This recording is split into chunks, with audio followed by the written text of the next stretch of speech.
What's up mga kuys, no? Ngayong araw nandito tayo sa lugar ni Sir Dan Lapid.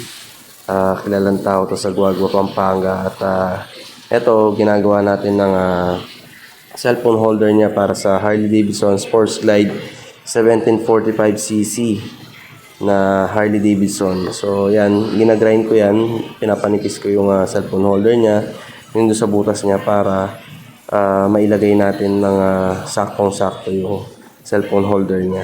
Dahil although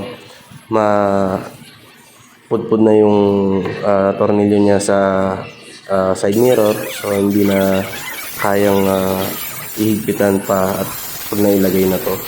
So ninipisan lang muna natin hanggang sa maging sakto na yung nipis niya at mailagay na natin ng todo yung side mirror niya. So yan, hanggang ginagamit ko po pala dyan is maliit na mini grinder dahil wala tayong grinder, wala din grinder si Sir Dan. So pinagtsagaan muna natin itong mini grinder niya.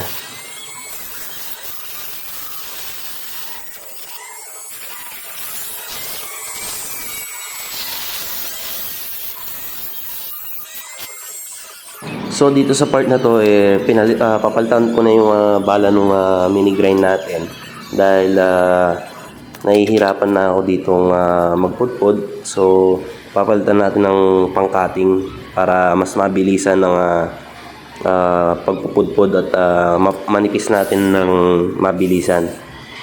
So yan, no, yan. Pinalitan ko na, tapos pupudpurin ko ulit yan ng todo.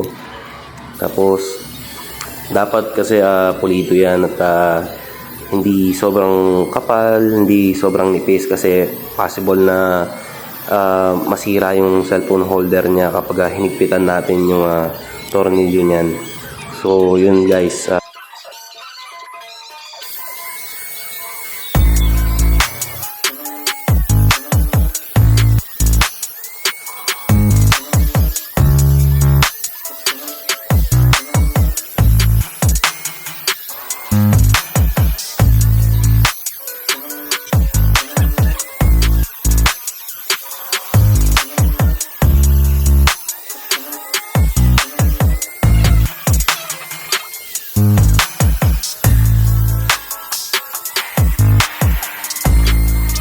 So yan, no, sa part na to at medyo nagkakabulahan kami dito ni Sir Dan yan.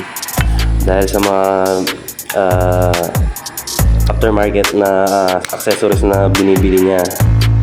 So yan, pinapakita niya sa akin na kung pwede ba to na ilagay dyan. May mga bagay kasi si Sir Dan na gusto niya ilagay sa motor niya, mga accessories na binibili niya online. So kapag hindi na kayang gawin dito sa bahay niya, so sa dealership na niya pinapadala or dinadala. So yan, no. Kung si Sir Dan napakabait niyan kung sa ugali lang. At hindi naman siya chick boy, konti lang. So magandang pakisamahan si Sir Dan at napakabait sobra.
So ayan mga quiz, no, tapos na ang cellphone holder ni Boss Dan Lapid.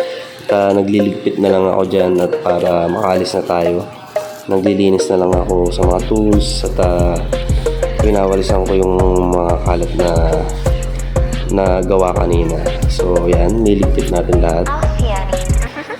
Testingin na ni Sir Dan yan bukas at or mamaya, sigurado mamaya testingin na niya.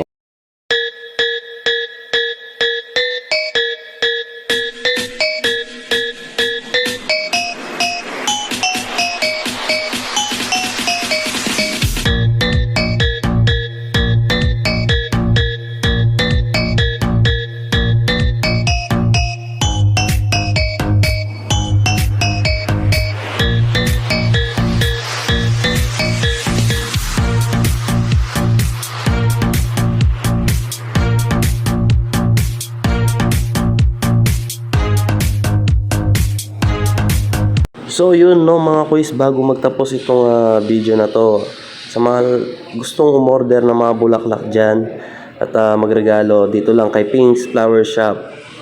Pwede kayong makamura at napaka-quality ng mga bulaklak nila. So sa mga gustong umorder dyan na pangregalo sa asawa, sa kabit, pwede rin, sa pampatay, yan. Dito kay Pink's Flower Shop, quality ang mga bulaklak. Fresh na fresh pa ang bulaklak. So, pwede rin kayong magpa-decorate dyan sa gustong magpa-decorate. Pa-decorate kayo sa kanila. Napakaganda, quality ang bulaklak. Basta Pink's Flower Shop, quality ang bulaklak.